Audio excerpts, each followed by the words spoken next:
Bueno chicos, bienvenidos al tercer video de esta serie, que es la de seleccionar un elemento aleatoriamente con probabilidad de una lista. Aquí arriba les voy a estar dejando el link al video anterior para que lo vean, es en el cual usamos el primer método, que es el menos eficiente, que simplemente consiste en agregar todos los elementos a otra nueva lista y tomar uno al azar. En este tercer video de la serie voy a dar la explicación a nuestro nuevo método que vamos a estar usando, porque aunque haciendo el código es muy simple, en realidad serían 3 líneas de código, si mal no estoy, lo importante del algoritmo. El concepto en sí es lo que está difícil, y aunque pues obviamente no es obligatorio que lo sepan, solo aunque les funcione el programa, ¿no? Pero para aquellos que aún así quieren saber cómo está esto, pues para eso hice este video. A pesar de que este método es el que tiene una eficacia intermedia, ya que estamos viendo 3 métodos, es de hecho el más complicado para nosotros. Me refiero a nosotros los humanos a entender, ya que lleva algunos cálculos cálculos matemáticos, algo no difíciles, pero que sí pueden llegar a ser confusos. Es hora que hasta el momento yo también me confundo a veces. Entonces espero les quede claro, les quede la idea de cómo funciona. Bueno, primero que nada, este método que vamos a usar se llama Rejection Sampling, por su nombre en inglés. Y voy a dejar este link en Wikipedia, o también pueden buscarlo directamente. El concepto, diría yo, es un poco difícil de explicar, pero en simples palabras podemos decir que este concepto trata en elegir diferentes puntos o diferentes, se podría decir, puntos de información, sin importar la probabilidad que cada uno de esos puntos tenga. Simplemente se eligen puntos. Una vez que ya se hayan elegido, después se ve si se va a aceptar ese punto o si se va a rechazar y se va a repetir el proceso. Ahora sé que no suena muy eficiente, o sea, porque tenemos que, ya que elegimos un punto, tenemos que ver si lo aceptamos o lo rechazamos. Bueno, como se imaginan, tiene ventajas, también tiene desventajas, y esas las vamos a ver ahorita. Así que ya voy a pasar a la explicación, y en el siguiente video voy a pasar el código, que debe ser mucho más corto, porque como les digo, es muy poco código para lo complicado que está. Si es muy poco código, me voy a pasar a mi próximo Paint. Bueno, vamos a repasar un poco el video anterior. El video anterior básicamente consistía en que si yo tengo una lista de mis elementos, siendo mis elementos A, B, C, yo tengo otra lista de mis probabilidades, siendo en este caso, digamos, 3, 2, 1, y que este va a ser de hecho los sets más bien que vamos a las listas que vamos a usar de ejemplo. Entonces esta es la probabilidad de esta es la probabilidad de esta, y esta es la probabilidad de esta, ¿okay? En mi código anterior, o el algoritmo anterior que usamos al principio, lo que se hacía es que se creaba otra lista. Es otra lista, esto es una lista igual que estas, pero lo estoy dibujando en forma de círculo, nada más para que se entienda que es como una piscina donde se agregan todos. Entonces se agregan 3A, se agregan 2B, no me salió, y ¿qué onda con el mouse? Y una C, y ya de aquí, de esta lista, que la desventaja, como sabemos, que está más grande y ocupa más información, se toma un elemento al azar. ¿Okay? Entonces aquí lo importante que yo quiero que entiendan es que aquí no se realizan operaciones matemáticas. Bueno, si acaso lo de tomar un elemento random, pero de ahí en fuera es todo. Aquí lo que se hace, o la desventaja, es que se crea más información. No es necesario hacer operaciones aritméticas. No me refiero a nosotros, sino a la computadora, hacer operaciones aritméticas, pero sí crea o ocupa más almacenamiento para esa información. Esa es la desventaja. Ok, entonces, bueno, voy a dejar eso ahí nomás para ver la comparación. Entonces este es el método de agregar a nuestra piscina, o a nuestra pool, o a una nueva lista, ¿ok? Este fue el pasado, así que lo voy a separar con lo que según yo son líneas punteadas, que obviamente no me salieron. Bueno, ok, este está un poco raro de comprender, como ya les había hecho, así que puede que en algunos momentos se queden de pero ¿por qué? Okay, pero bueno, eventualmente voy a tratar de explicarlo. Esto es un 3, sí, creo que se ve bien. Este es un 2. Esta como parece que lo hace parecer 3, así que déjenme mover esta con una. Exacto, 3 es 1. Entonces, sabemos nosotros, no por intuición, sino matemáticamente hablando, que pues la probabilidad de esta es la sumatoria de los números, que es lo que va abajo, entonces es 6. Y arriba el elemento del que hablemos. La probabilidad de A es 3 sextos, que es un medio. La probabilidad de B es 2 sextos, que es pues 2 sextos, no, un tercio. La probabilidad de C es un sexto, que pues ahí sí es un sexto. Entonces voy a poner aquí P, siendo P una probabilidad de estas entre 6. Esa es la probabilidad. Bueno, P del elemento X. Ok, entre 6. Ok, eso se entiende. Lo que está raro, bueno, no lo que está raro, pero lo que pasa aquí es que nosotros vamos a tomar uno de estos números, ok, una probabilidad de un elemento al azar. Al azar. ¿Qué significa eso? Que cada número va a tener un tercio de probabilidad de ser escogido. ¿Por qué? Porque aquí no estamos viendo a la sumatoria de los números, sino la sumatoria de los elementos. Aquí tenemos 3 elementos, tenemos un elemento, 2 elementos, 3 elementos. Ya no lo estamos viendo como números, sino como elementos de esta lista. Entonces la probabilidad de cada uno, de cada elemento, sabemos que es al final la sumatoria de los elementos, que es 3, y pues arriba 1, ¿no? Entonces básicamente todos tienen la misma probabilidad de ser escogidos. Entonces vamos a usar una función random para yo elegir de mi lista P. Sería algo así, un índice random sería random. Voy a poner punto i de entero, de número entero, porque tiene que ser un número entero del índice, que es entre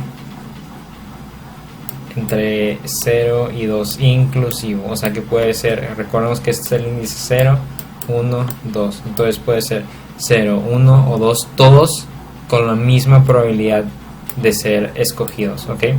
Entonces tengo el 3, el 2 y el 1 tienen la misma probabilidad de ser escogidos, que es un tercio. Ok, ahora digamos que yo escojo mi número 2, es el que me toca, no, más bien no lo escojo, es el que me toca al azar. Después de eso yo tengo que elegir un número random que vaya, atención aquí, que vaya desde 0, el 0 nunca va a cambiar, que vaya desde 0. Pero este ya no es un número entero, o sea, puede ser decimales, puede ser cualquier número entre 0 y el valor máximo de la probabilidad. ¿A quién me refiero con esto? De esta lista, ¿cuál es el número más grande? Es el 3, ¿ok? Si en vez de un 3 aquí hubiera un 5, ese sería el número más grande. Si en vez de un 2 habría un 10, ese sería el número más grande, el valor máximo. Si aquí hubiera un 20, el 20 sería el más grande, ¿ok? Entonces, aquí estamos tomando el número más grande. En este caso va a ser el 3. Ahora, el dominio de mi función random, lo voy a cambiar tantito, voy a ponerlo pura R. Mi dominio, hablando matemáticamente, así es como se representa un dominio, 0,3. Ahora, nótese que aquí yo tengo un corchete y aquí yo tengo un paréntesis. Eso significa que el número puede ser cualquier número entre 0 hasta 3, pero sin incluir 3. O sea que puede ser, el número máximo pues sería 2.99999 y pues tantos decimales como Python pueda manejar, ¿no? Pero no puede llegar hasta 3. 3 está definitivamente excluido de mi número random. Sí puede ser 0 y tiene que ser y puede ser hasta 3, pero no puede llegar a 3. Entonces es un número random, ¿no? Entonces mi condición principal, lo más importante del código, es que, ok, aquí, esta es la parte, bueno, aquí no, aquí olvidé poner, este es el primer paso, este es el paso de selección, voy a poner cel de selección, ok, entonces ya seleccioné, esto es parte del primer paso. El segundo paso es un número random entre 0 y el máximo valor de mi lista de probabilidades. Ahora, el tercer paso es ver si aceptamos o si rechazamos ese número. ¿Cómo lo vamos a comprobar? Con esta simple, bueno, no es una operación, sino es un, ¿cómo se dice? Booleana, una operación binaria, lo podríamos decir, o sea, básicamente es un sí o no. Mientras si R es menor a mi número que yo elegí, que en este caso, o sea, si R es menor a N, que en este caso mi N es 2. ¿Ok? Entonces si R es menor a N. Entonces aquí se preguntarán, ok, ¿qué sentido tiene este número random con este número que también fue random? O sea, ¿dónde está realmente que me va a dar mi probabilidad de que debería de ser? No, aquí voy a poner, no, lo debí haber puesto aquí en realidad. Lo voy a poner aquí. Sabemos que para el elemento A debe haber 3 sextos. Sabemos, este es un 3. Sabemos que para el elemento B debe de haber 2 sextos de probabilidad. Y sabemos que para el elemento C debe de haber un sexto de probabilidad. Entonces se preguntarán ustedes, bueno, ¿en qué parte de esto se aplica esta probabilidad? ¿En qué parte de esto se cumple mi probabilidad? Ok.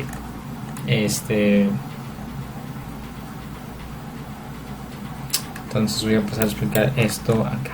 Okay. Entonces, como les digo, el concepto sí está algo interesante, ¿no? Sabemos que nosotros siempre escogemos un número random, que lo voy a poner aquí. ¿Me queda espacio? Sí, tengo espacio. Un número random, este va a ser mi número random. Lo voy a representar con una línea numérica porque es la forma más fácil de entenderlo. Entonces yo tengo aquí, mi número random empieza en 0, empieza 1, 2, disculpa, 1, 2, 3, pero no llega a 3. ¿Ok? No llega a 3, recuerden eso. Ahora yo tengo aquí mi número n. Y, ok, digamos que en este caso mi número n vale 3. ¿Ok?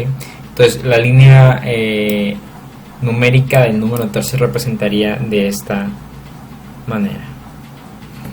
Entonces, como pueden ver, como r no puede llegar a ser 3, todos los casos en los que a mí me toque, en los que yo tenga que comprobar que r es menor a 3, van a ser el 100% de los casos, eso va a ser real. Ok, bueno, ok, porcentaje. Entonces, ¿a qué me refiero con esto? Como podemos ver, 3 tiene un tercio de probabilidad de ser escogido, ¿no? Y sabemos que de a ley, si a mí me toca que mi número n es 3, o sea, si a mí me toca escoger este número de la probabilidad que sea número 3, ni siquiera ocupo hacer esta operación, porque yo ya sé que 3 siempre va a ser mayor. ¿Por qué? Porque el número mayor al que puede llegar r es 2.999 y eso siempre va a ser menor que 3 porque nunca llega a 3. Entonces, el 100% de los casos que a mí me toque mi número 3 va a ser real. Ahora, en teoría, porque esto es probabilidad, recordemos que no hay nada seguro, es probabilidad. El 3 tiene un tercio de probabilidad de ser escogido. Así que en teoría, mínimo el número 3 ya debería de tener un tercio de probabilidad,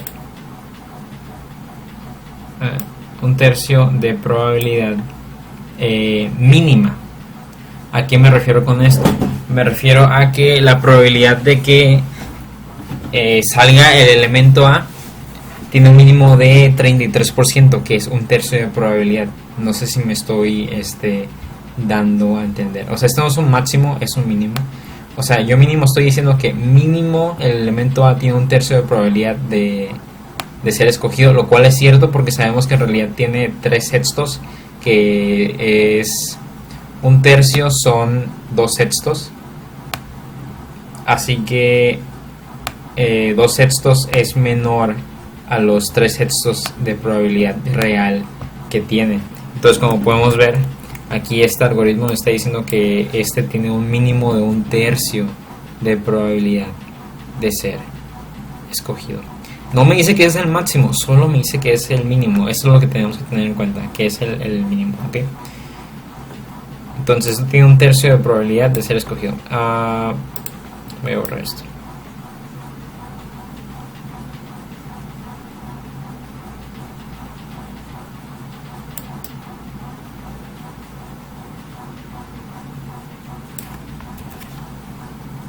Ok, ahora, para que se cumpla ahora, hablando de si nos toca el número 2, porque recordemos que el número 2 también tiene un tercio de probabilidad de ser escogido. Para que esta condición se cumpla, si yo aquí tengo que mi número 2 pues tiene un valor de 2, mi función random puede ser de 0 hasta 2, pero igual que con el 3, sin tocar el 2. De 0 hasta 2, pero sin tocar el 2.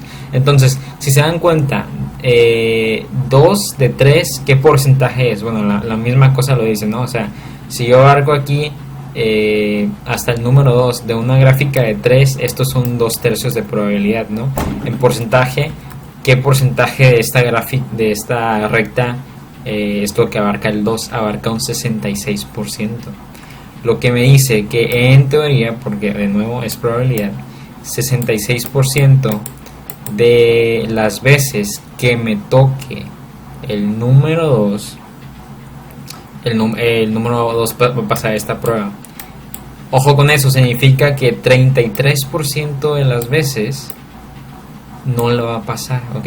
Entonces aquí tenemos el 100% de las veces lo pasa, que es una tercera parte, un tercio de probabilidad.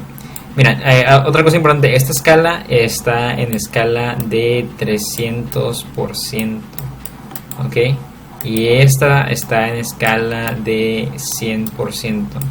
¿Por qué? Porque recordemos que este 100% es el 100% de esa tercera parte. O sea que la sumatoria de todos esos porcentajes me tiene que dar 300%, ¿no? Porque aquí, como son 3 tercios, y yo estoy tomando aquí el 100% de un tercio, entonces de 3 tercios será 300%. Esta sería como la escala real. O sea, esta es la escala real, la probabilidad real mínima que tiene cada número de ser escogido. Entonces, 66% de las veces mi número 2 pasa la prueba, 33% de las veces no la pasa, ¿ok? Entonces, como yo les había dicho que todos tienen un tercio de probabilidad, y de ese tercio de probabilidad que tiene el número 2 de ser escogido, la pasa 66% de las veces, 66% son 2 tercios, yo voy a tener que multiplicar eso. Entonces es mi tercio de probabilidad que 2 tiene de ser escogido por 2 tercios de probabilidad que sabemos que va a pasar la prueba. Sería 2 entre 9. Entonces la probabilidad real, o bueno, más bien en la probabilidad en escala de 100% es de 2 novenos. O sea que mi número 2 tiene un mínimo de probabilidad de 2 novenos, como podemos ver es menos que 2 sextos, lo cual es bueno. Malo sería si fuera más. Aquí me está dando el mínimo más no el máximo. Ahorita vamos a ver cómo se complementa, cómo se complementan estos números para que me den la probabilidad que en realidad debe de ser. Ahora vamos con el ejemplo. Ok, déjenme borrar esto. Ok, entonces sabemos que este son 2 novenos de probabilidad que pase. Ahora vamos con el número 1. Bueno, disculpa, estaba siguiendo con la explicación, no me di cuenta de que todavía estaba pausado. Bueno, continuando con eso, ahora, si tomamos que mi número n vale 1, sabemos que para que la condición donde r, que es un número random, sea menor a 1, se va a cumplir siempre y cuando r valga entre 0 a 1 sin tocar 1, o sea, el máximo sería 0.9999 infinito, pues. Entonces, si se dan cuenta, como aquí estamos abarcando hasta 1 de una recta de 3, obviamente tenemos un tercio de probabilidad que esto pase, ¿no? Entonces tenemos un tercio de probabilidad de que mi número random sea menor a 1 y que se cumpla la condición. Que esto en probabilidad, bueno, más bien en porcentaje sería un 33%. Entonces, mi 1 tiene un tercio de probabilidad, al igual que todos los otros dos números, de ser elegido. Eso significa que de ese tercio,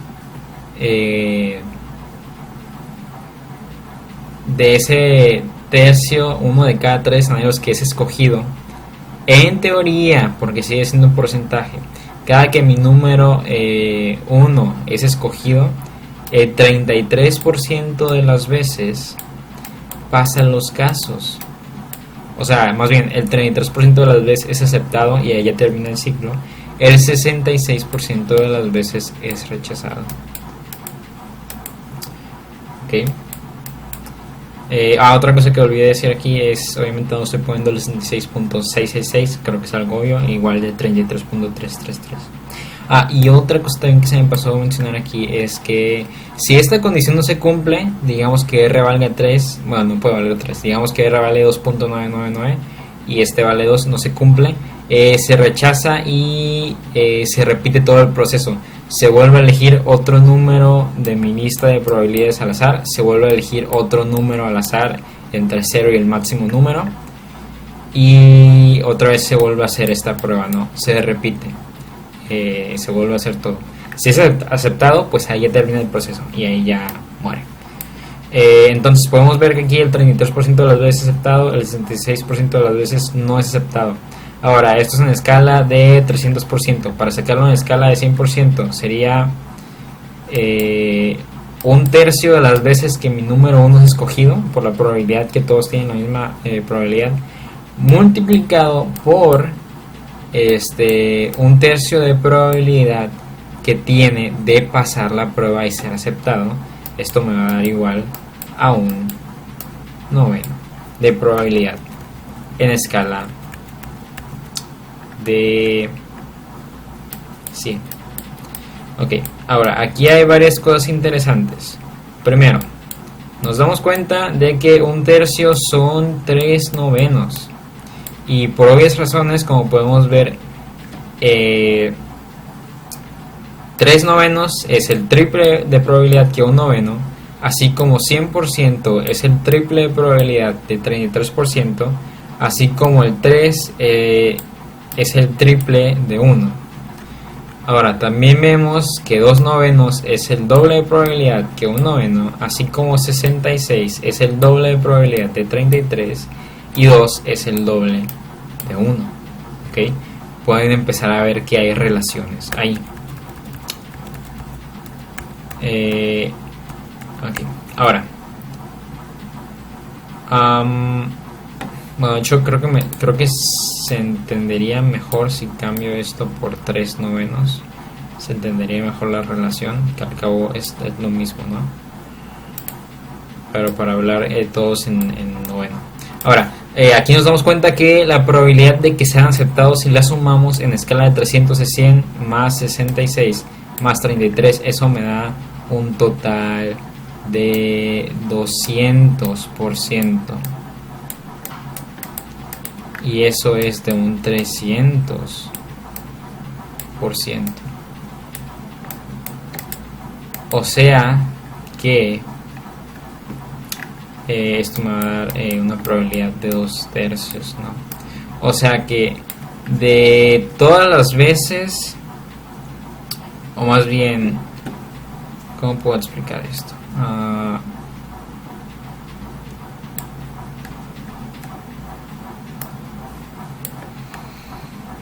Bueno, sabemos que el 100% aquí sería 3/9 acá y 2/9 acá y el 33 sería 1/9 acá. Así que mejor lo voy a explicar de este otro lado. Si sumamos aquí las probabilidades, bueno, para empezar vemos que 3/9 no cumple. Bueno, esta obviamente es lo de la probabilidad del elemento A, la probabilidad del elemento B y la probabilidad del elemento C. Para empezar, vemos que 3/9 no cumple con la probabilidad de 3/6 que debería de tener. Le falta exactamente 1/6. También vemos que, si me parece que es 1/6, perdónenme si estoy mal, pero pueden ver que no cumple la probabilidad aún. Podemos ver que 2/9, que es lo del elemento B, no cumple la probabilidad del elemento B aún. Podemos ver que 1/9 tampoco cumple la probabilidad del elemento C aún. Entonces, ¿dónde está la probabilidad faltante? Bueno, primero que nada hay que sumar estas probabilidades. 3/9 más 2/9 más 1/9. Esto me va a dar 6/9. Y 6/9 me va a dar, ¿qué son? 2/3.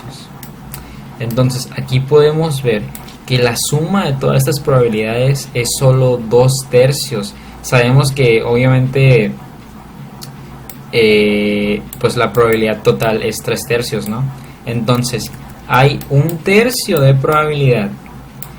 Hay 1/3 de probabilidad que está perdida. Lo voy a marcar como X porque está perdida, o sea que nos falta 1/3 de probabilidad. Ahora, sabemos que de ese tercio de probabilidad que nos falta, si lo repartimos entre cada uno de estos, es decir, que de ese pedazo del tercio le demos un pedazo de un tamaño grande a mi número A, porque es el que tiene más probabilidad de ser elegido, y le demos un pedazo de tamaño mediano a mi elemento B, porque es el que tiene la probabilidad intermedia, y un pedazo más chico a mi elemento C, sabemos que de ese tercio, la parte que se le dé de ese tercio a mi elemento A, con ese pedazo ya va a complementar y va a llegar a su probabilidad real, que es 3/6. Así como con ese pedazo que se le va a dar a esta probabilidad de B, va a llegar a su probabilidad, que es de 2/6. Y así como de ese pedazo de 1/3 que se le va a dar a mi probabilidad de C, C va a llegar a su probabilidad real, que es de 1/6. Entonces, la pregunta es ¿cuándo se le va a dar ese tercio? ¿O dónde está más bien ese tercio perdido? ¿Cuándo se les va a sumar para que así pueda completar sus probabilidades reales? Y bueno, la respuesta es muy simple. Eso va a estar de los casos fallidos. Porque recuerden qué pasa en los casos fallidos, que es en este caso, ¿cuántos casos fallidos aquí tenemos? Tenemos que hay 100% de 300 casos fallidos, que eso es igual a 1/3, que eso es igual a la probabilidad que nos falta. Entonces podemos ver que los casos fallidos, o sea los casos donde no se aceptó, que es un caso donde se tiene que repetir el proceso, la sumatoria de esos casos es 1/3, que es la probabilidad que nos falta. O sea, ¿a qué me refiero con esto? Que una vez que esos casos se repitan y sean aceptados, o sea, obviamente se va a repetir el caso y va a caer cierta probabilidad en A, cierta probabilidad en B. Obviamente va a caer más probabilidad en A porque sabemos que el 100% de las veces que cae en A es aceptado. Sabemos que el 66% de las veces en B es aceptado y el 33% de las veces en C es aceptado. Entonces obviamente va a haber más aceptado en A, va a haber medianamente aceptado en B y muy poco aceptado en C. Entonces, de los casos que no son aceptados inicialmente, se va a volver a repetir. Puede que toque A, puede que toque B, puede que toque C, pero sabemos que obviamente va a tocar más A, más o menos B y un poco de C. Y con esos casos que se van a repetir, una vez que ya todos esos casos que se repitieron, que no fueron aceptados, una vez que se repitan y sean aceptados, la probabilidad se va a ajustar, se va a complementar para que la probabilidad de cada elemento corresponda a la probabilidad real de cada elemento. Entonces podemos ver que esto es un ciclo y bien podríamos decir que es casi infinito, si bien no infinito, porque estamos metiendo un 100% de probabilidad de vuelta. Ese 100 tiene otra vez un tercio de probabilidad de caer en A, de caer en B y de caer en C. Si cae en A se elige el 100%, si cae en B un 33 de ese 100%,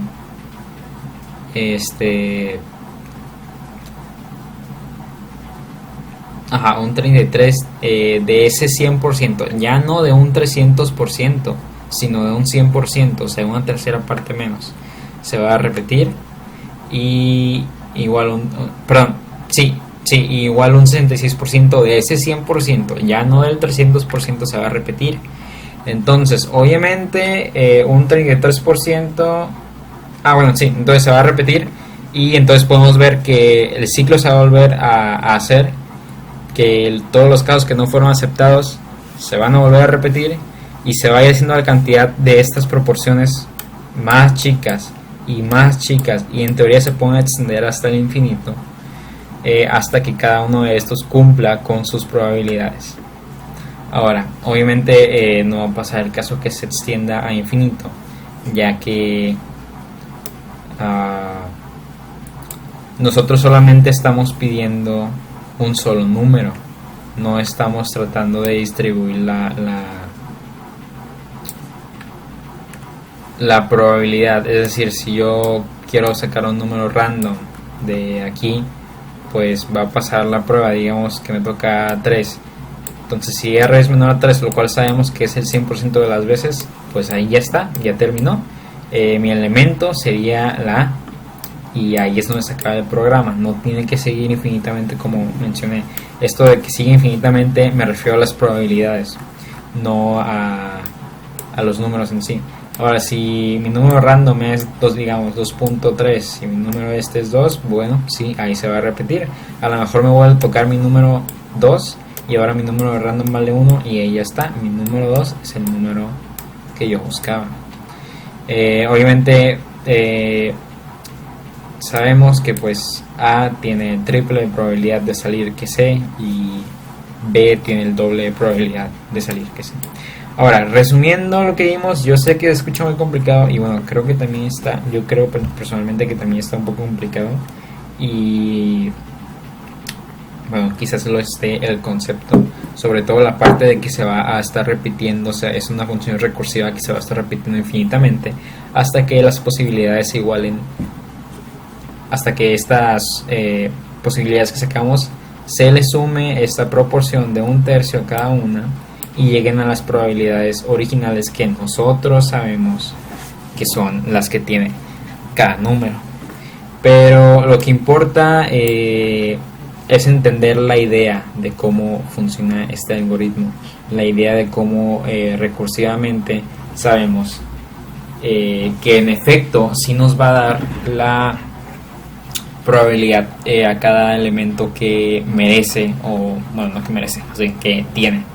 Ok, entonces eso es lo que hay que entender. Claro que este tema todavía se puede profundizar más. Por ejemplo, ¿qué porcentaje de ese tercio se le tiene que dar a 3/9 para que cumpla con su meta?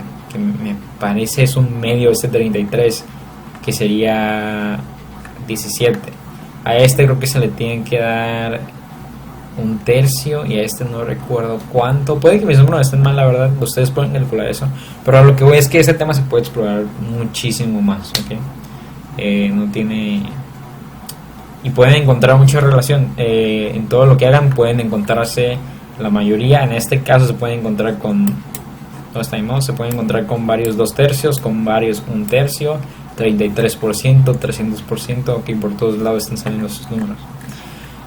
Ahora, ¿cuál es la diferencia o por qué hace mejor este algoritmo al que yo tenía originalmente? Si en el primero, como les dije, bueno, aquí vamos a hacer, en mi primer algoritmo yo ocupo información, yo ocupo un lugar para almacenar información, operaciones aritméticas yo en este primer caso no ocupo. Ahora, ¿cuál es la ventaja del segundo caso? En el segundo caso, si se dan cuenta, yo no necesito crear nada más de nueva información. Yo no necesito crear otra lista, yo no necesito almacenar ninguna información, porque el segundo caso se basa sola y únicamente en operaciones matemáticas, que obviamente es la computadora, no lo tenemos que hacer nosotros. Entonces, el primer caso es simplemente creación de información, lo cual puede ser muy no es muy eficiente para la computadora, porque obviamente la computadora en un momento pues va a tener un límite de memoria. Esa es la desventaja. Ahora, en el segundo caso, yo no necesito crear absolutamente nada de información. Si se dan cuenta, yo no creé ninguna otra lista ni nada. Yo nada más usé mis listas que ya estaban aquí y me basé totalmente en operaciones aritméticas y operaciones matemáticas. Entonces, en el primer caso se basa en información, creación de información. El segundo caso se basa en operaciones matemáticas y aritméticas. Ahora, obviamente este también tiene sus desventajas. ¿Cuál es la desventaja de este? Obviamente el tiempo. Si estamos hablando de que queremos hacer o tenemos muchos números o queremos hacer varias pruebas, obviamente no tenemos que preocuparnos por cuando el número sea aceptado, cuando nuestro elemento sea, más bien, cuando nuestra probabilidad sea aceptada, sino cuando nuestra probabilidad sea rechazada, porque eso significa que va a pasar por el proceso otra vez y no sabemos cuántas veces va a pasar por el proceso. ¿Okay? Entonces, mientras más veces pase por el proceso, mientras más veces sea rechazada, sabemos que más va a tardar. Ahora, la diferencia entre estos dos es que si tuviéramos un número gigantesco, usando el primer método, eso no podría ser posible. Simplemente no puede ser posible porque no tenemos suficiente memoria para almacenar toda esta información. En el segundo caso sí puede ser posible. No estoy diciendo que va a ser rápido, pero va a ser posible. ¿Por qué? Porque aquí no ocupamos crear información. O sea, la computadora puede físicamente hacer esto. En el primer caso, no. ¿O sería digitalmente? Bueno, ¿saben a qué me refiero? No puede almacenar información, simplemente no puede. En este caso, la computadora sí puede realizar operaciones matemáticas, porque ahí no está almacenando información, solo está haciendo operaciones. Obviamente puede que tarde mucho tiempo, pero es posible que lo haga. Y bueno, es por eso que en el tercer método ambos de estos problemas se solucionan. Se combina lo bueno de ambas, supongo. Y no tenemos que estar preocupándonos ni por información ni por operaciones. Bueno, sí tenemos que preocuparnos por operaciones aritméticas, pero lo bueno del tercer método es que ya no hay una parte donde podamos rechazar nuestro número y hacer que se repita el ciclo y perder tiempo en eso, sino que con una sola operación podemos definitivamente tomar un elemento al azar y ya. Nada de que se repite el ciclo, nada de que se distribuya la probabilidad, nada de eso. Bueno, lo importante es que, bueno, probablemente este sea el algoritmo más complicado y para ser el de intermedia eficaz, pero lo que importa es que entiendan, si bien no les voy a pedir que sean computadoras y entiendan al 100 cómo funciona esto, que tengan la idea de por qué y cómo funciona, que es lo importante. Entonces en el siguiente video, ya entendiendo cómo funciona, ya sin preguntarnos tanto por qué va a ser lo que va a hacer, porque ya vamos a tener la idea de cómo funciona, vamos a crear el programa, que es relativamente sencillo. Entonces hasta la próxima. Y una disculpa por el largo video.